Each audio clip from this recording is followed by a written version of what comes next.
as the top 3 haunted place in the Pittsburgh area, here is her story on the Century Inn, located on the beautiful Route 40 National Road in Scenery Hill, Pennsylvania, just south of Pittsburgh. If you dare.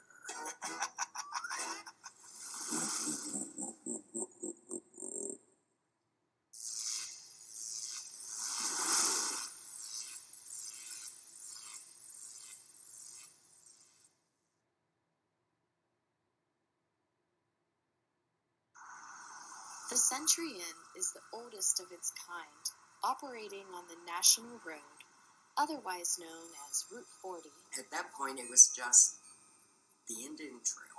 An hour south of Pittsburgh. Built in 1794 on 27 acres in Scenery Hill, PA, the sturdy stone inn has provided shelter for Presidents George Washington, Andrew Jackson, and James K. Polk. My in-laws bought the inn in 1945, and it had always functioned as an inn. The Century Inn regularly transports visitors to another time, as its insides reflect the 18th century decor in its rooms, bar, and style. And you can actually imagine and immerse yourself in 1794. So the original Route 40 was originally built over old Indian trails. So that's why Route 40 was put through here, was basically following these old trails. But this entire area for quite a while was quite an area of bloodshed. The Century Inn was on that course. I know the Century Inn. I did a little history check on it. Finishes is like the number 3 or number 4 haunted place in the Pittsburgh area. Mm-hmm. Why do you think that is? Like, why would people think it's haunted here? Well, I do know that it's believed that 2 gentlemen had died in 2 of the rooms upstairs. I believe one was a Civil War veteran. Another one was, we do know that a gentleman had died over by the fireplace over here. His name was Lieutenant Colonel Dix. He was coming back to Washington, D.C. along the National Pike, became ill with cholera. And they brought him into the inn, and they were trying to comfort him, and he had expired right there by the fireplace. Today, owner Megan Harrington cares for the Century Inn, and she and her husband took over as caretakers and owners in the mid-1970s. When her husband died in a plane crash in 1987, Harrington stayed on with their 3 young sons, even though there have been some strange incidents and experiences. After my husband died, a dear friend of mine from college was staying here for a little while, and I used to have a Christmas shop in town. Nancy, my friend, and I walked down there one night, and I used to go down at odd hours just to do work, and, at that point I was still so sad over his sudden death that, I needed something to do, so we walked down there, and it was probably, at least midnight, and we walked in the shop, and big band music was on. And I thought, oh, well, my manager probably forgot to turn off the music, but we always played classical music there. And I thought, not a big deal. I don't even know that I mentioned it to my friend Nancy, but she heard it too. And she was helping me work on something down there. And I kind of figured, I went into the kitchen where the music was kept, and nothing was on, no radio, no stereo. And I thought, well, I had rented the second floor to another shop. And I thought, well, the music must be coming from there. And eventually I had to use the Tinkletorium, and I walked upstairs and came down, and the music was gone. And I said, Nancy, thank you for turning off the music. And she said, I didn't turn it off. And we looked at each other, and the 2 of us were booked back up into the inn as quickly as possible. And, then I thought about it. And I thought, I met my husband when I went to his home the first time. He was playing big band music. music. And I thought, what a wonderful, gentle way to make contact with me without scaring me, and it scared the daylights out of me, and never heard that sound again. But I know he was making contact. In fact, an online blog called hauntedplaces.org consistently refer to incidents that even to this day go on unexplained. I am a widow, and it's been curious to me for a number of years. I've had people who were visiting us, and they would say to me sometime they saw a man walking on the second floor, and they would describe him having never met him. And I describe him perfectly because he loved to wear like an ascot and a dinner jacket or something like that. He was really a ham.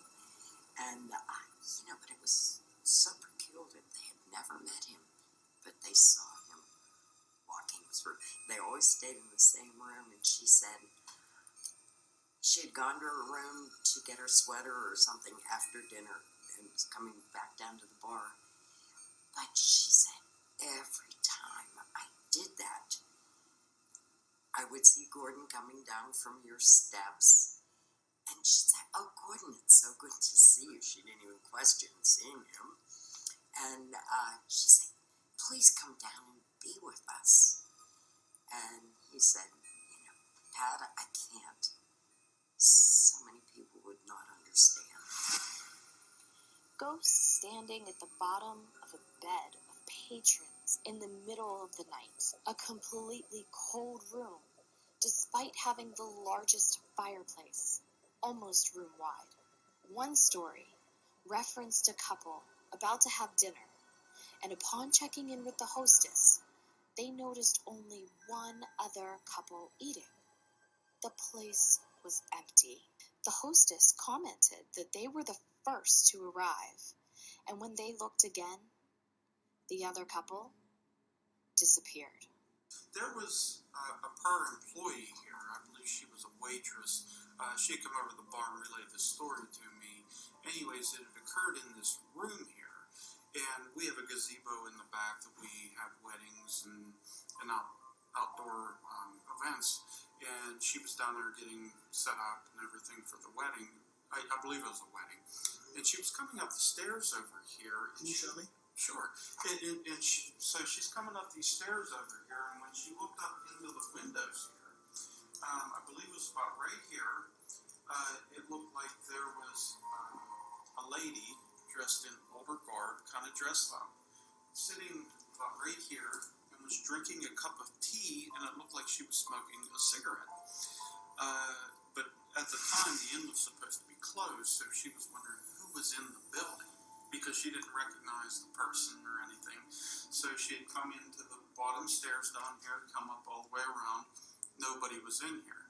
But she did say that she came over, and there was an old teacup that she didn't even recognize, and an old ashtray sitting here. And apparently it looked like they were old, like somebody just took them out of an attic with dust in them and everything. And nobody knew where these things had come from, and they ended up disappearing. They just kind of watched her vaporize. Ghostly apparitions, footsteps from the attic and upstairs, mysterious noises, and more. One morning, I hadn't been here too many years, and I used to always have coffee at least with the guests overnight who had stayed overnight. And there's a lovely couple, and they lived in Michigan, and their children lived in Washington, D.C., and we seem to be halfway to everywhere here. But they were staying with us once again, and he said, I just want to thank you, Megan, we love this place, and it means so much to us, and it happened again last night. And he said, I just had open heart surgery, and this is my first outing, and we're on our way away to see our children, and we're staying here. And I was chilled in the middle of the night. I was on so many blood thinners. And he said, my wife remembered you kept extra blankets in the chest of drawers. And she was about to get out of bed when I assumed it was you. He came in and covered us and patted us. And he said, that's the very reason we love to come here. I said, well, you're welcome. And I quickly went into the kitchen, and a couple of the housekeepers were in there at the time. And I said, that man thinks I was in his room last night. A lot of people, especially pre-fire, would say that, they'd be staying in the rooms upstairs, and they could have swore that somebody came in the middle of the night and tucked them in. Really? Yeah. She said that was kind of a prevalent story, and a lot of people thought it was her. They come down and they were, were you in the room last night? No, I don't go in the rooms. and they said they could have swore that, and they thought it was a woman came in and kind of like tucked them in. And honestly, their hair was standing on end. They said they stood in the middle of the room, and over in the corner of the room, they said there was a chill in the center of the room, and the fireplace was on, but they said it had nothing to do with temperature, but there was a chill. And then suddenly, this older woman appeared in the corner of the room. On a particularly quiet night, a man traveling on the road just outside of the inn had a heart attack and crashed into the property right next to the hotel structure. There was a heart attack victim? Yes, he was driving in his vehicle. He had actually, I believe that it was said that he had actually died while driving. He came and crashed into the wall over here, and that's why it was all knocked down. They've not repaired it. Is it something from 200 years ago? Something recent? Or something that no one has even considered? She was staying here about 1800. It was around the turn of the century. And she was by herself, and she was dying. And she wanted to send word to her son in Philadelphia to come quickly because she knew she was dying. And she died before he got here. Other stories can be heard and found inside. One of our customers, one of our locals, comes in here quite a bit, and he puts up trail cams around the property quite a bit. He's a deer hunter, and he comes in quite often showing us what looks like orbs, streaks of light and whatnot. And what's really strange about the orbs is he'll zoom in on the orbs, and you can make out faces in the orbs. We're on the second floor in the original part from 1788. And this was one room initially, and this was the room, the doll room. And we had a doll collection at one point. And I remember the ladies, one lady had been here before, and she said, I can't even look at those dolls. I just think they're very spooky. And I thought to myself, well, I agree with you. They were so old. The rubber bands had snapped on their eyes, and some of them were either blank or you were just seeing sclera, and they were spooky. And I kind of giggled for myself about that. And I came downstairs, and they went into the bar to join their husbands. They were having a drink, and I just happened to be walking through the door into the bar, and with that, all the paintings on the one side of the room flew across the room. They hit the opposite wall and fell to the floor, almost in slow motion. Not one bit of glass was broken, but we had a mess. And the people were fine, but the drinks were spilled. And the bartender moved them to another table and was starting to get them fresh drinks. And we had nuts or pretzels on the table or something. And the one woman started choking. And our maintenance man was here at the time, and he was an EMT. He ended up doing the Heimlich on her. She was turning blue. And when husband said, if you don't mind, I think we're going to leave. I don't think we're supposed to be here tonight. And at that point, I was going to say, I will start your car for you. I think it would be better if you left. And they left. And the bartender, our maintenance man, and I were just kind of, what the hell just happened here? And we were looking at this situation after the fact and trying to get a grip on what had happened. The table where this couples were sitting was right underneath the doll room up above. And we just kind of felt there was a connection because the women didn't like that room. And unique occurrences aren't always something from the past. I don't bring up ghosts too much here with our customers till I'm asked. And one night we were all in the bar and it was really crowded and I had a captive audience, so I was telling them a few of my tales about what I had experienced and what other people had experienced. And at the end of the evening, we had a wedding that day, and the bride and groom were staying overnight. And at the end of the evening, the groom kind of grabbed me and he said, I am so sorry, we're not going to be able to stay tonight.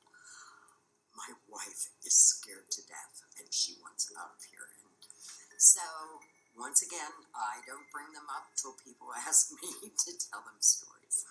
Other stories can be heard and found inside, but we certainly don't want to disparage you from staying at the Century Inn. If you dare, we are certain that you, your friends, and whoever else will be right at home in this 18th century B&B.